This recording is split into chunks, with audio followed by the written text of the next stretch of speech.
My dearest one, lie back now and let your thoughts drift softly, like a little boat upon a quiet stream. Close your eyes and listen to a tale of a girl named Alice and a most peculiar dream she had one sunny afternoon. It began, as many wonderful stories do, with Alice sitting by a peaceful riverbank. Her older sister was nearby, reading from a rather serious history book. But Alice's mind was far away. She imagined a world of her own, full of curious possibilities, where the flowers had soft petals of 1,000 colors and spoke gentle secrets, and everything made a bit more sense than the stern lessons from her sister's book.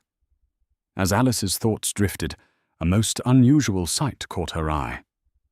A white rabbit, scurrying by on 2 legs, wearing a waistcoat and holding a pocket watch. He seemed to be in a tremendous hurry, muttering softly to himself about being very, very late. Alice, filled with a gentle curiosity, couldn't help but follow. The white rabbit disappeared into a large hole beneath a tree, and without a moment's hesitation, Alice followed him. It wasn't a harsh fall, but rather a slow, dreamy descent, as if she were floating down a long, dark tunnel.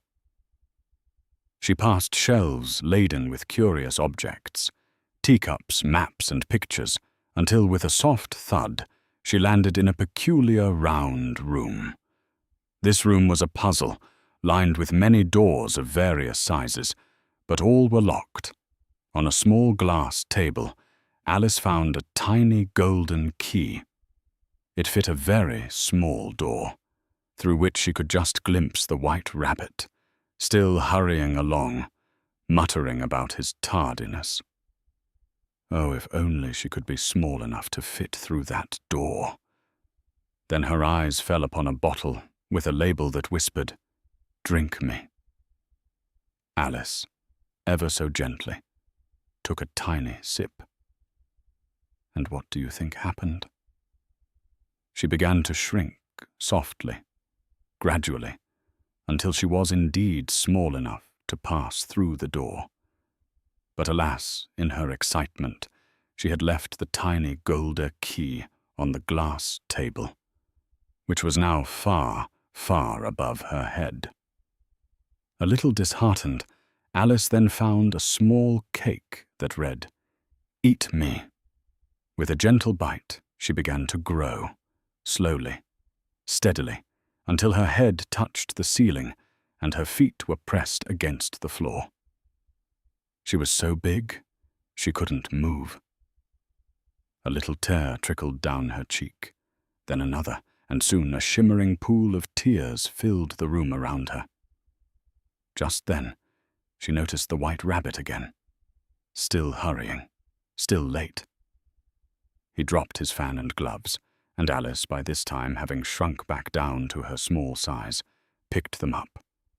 But as she did, another gentle transformation occurred, and she found herself floating in her own sea of tears. Other creatures were there too, a dodo bird, a duck, an eaglet, all swimming calmly alongside her. To dry off, they embarked on a caucus race, a rather circular and aimless run that somehow did the trick, leaving them all feeling quite refreshed. Alice then saw the white rabbit once more, rushing past. He mistook her for his little maid, Mary Ann, and sent her into his house to fetch his gloves. Inside, Alice, still feeling a little peckish, nibbled on a cookie she found, and with a soft whoosh, she began to grow again, larger and larger, until she was quite stuck inside the rabbit's house, her arms and legs gently protruding from the windows and doors.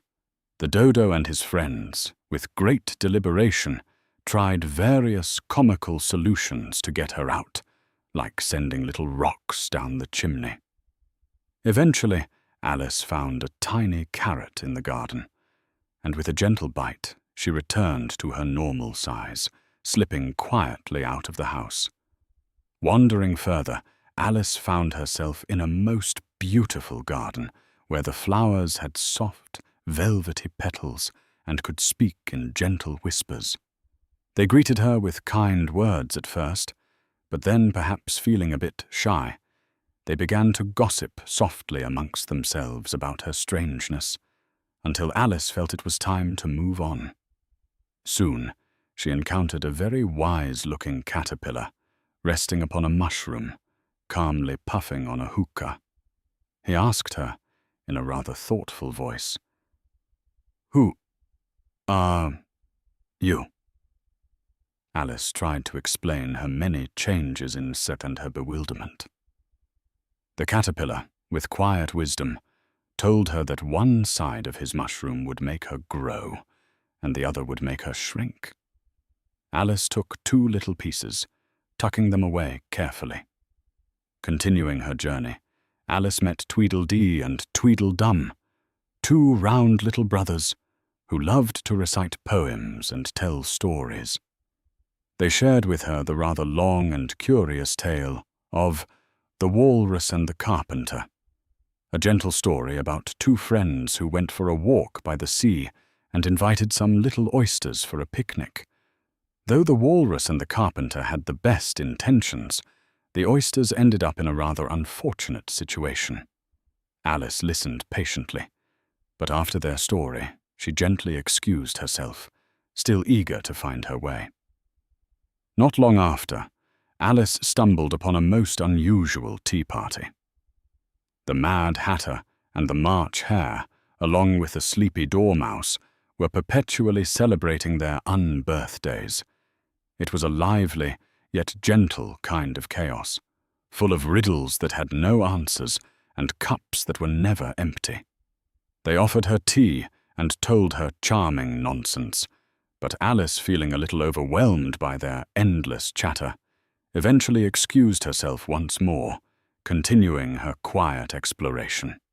Feeling a little lost, Alice came across a signpost with many arrows pointing in all directions, each saying this way and that way. It was all quite confusing. Suddenly, a wide, friendly grin appeared in the air, followed by a mischievous pair of eyes. It was the Cheshire Cat, appearing and disappearing as softly as a puff of smoke. He suggested, with a whimsical purr, that if she wanted to know where she was going, she might ask the Queen of Hearts. He also reminded her, with a soft chuckle, that we're all mad here. Alice then drifted into a mysterious place known as the Tulgey Wood. It was a beautiful but rather bewildering forest, where the trees seemed to whisper secrets and the creatures were unlike anything she had ever seen. She felt a little lost amongst the strange sounds and shadows, but then the Cheshire Cat reappeared, his soft grin lighting the way, guiding her gently through the perplexing paths. She emerged from the wood into a grand garden, where some rather anxious card soldiers were busily painting white roses red, fearing the arrival of their queen. And then, with a flourish, the Queen of Hearts herself appeared, a very firm and opinionated lady. She was quite cross about the white roses and frequently declared in a rather loud voice, "Off with their heads!" for any minor infraction. The Queen, in her peculiar way, invited Alice to a game of croquet. It was a most unusual game, played with live flamingos as mallets and hedgehogs as balls, all guided by the card soldiers. It was a rather lively and nonsensical affair, with rules that seemed to change with the Queen's every whim. During the game, the mischievous Cheshire Cat reappeared, causing a little bit of trouble that seemed to displease the Queen greatly. She blamed Alice, and a grand trial was quickly arranged. The Knave of Hearts was accused of a minor transgression, and the Mad Hatter and March Hare were called as witnesses, though their testimony was, predictably, quite unhelpful and full of charming nonsense. As the trial grew more chaotic, Alice remembered the mushroom pieces she still carried. Gently, She took a bite. And just as before, she began to grow, slowly but steadily, until she was much, much larger than all the card soldiers, and even the Queen herself. The Queen, quite ruffled by this sudden growth, once again declared her famous phrase, "Off with her head!" But Alice, now quite large and feeling rather brave, simply looked down at the Queen and her tiny army.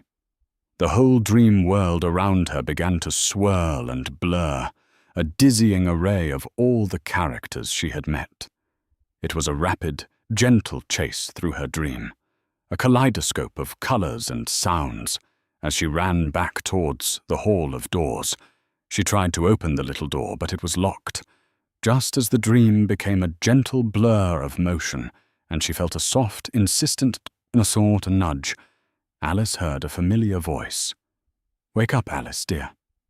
It was her sister's calm voice, gently pulling her back from the fanciful world. Alice blinked and found herself once more by the peaceful riverbank, resting her head in her sister's lap. The sun was warm, the air was still, and the serious history book lay open beside them. Her sister smiled softly, asking her to put away her book. Alice looked around at the familiar trees, the quiet river, and her kind sister. The extraordinary adventures of Wonderland seemed to fade like morning mist, leaving behind only the soft echo of a wonderful, bewildering dream.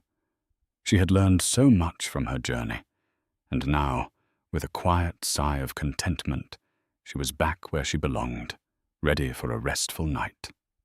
Now, my dear one, just like Alice, let your own dreams be gentle and peaceful as you drift off into a deep and happy sleep. Good night.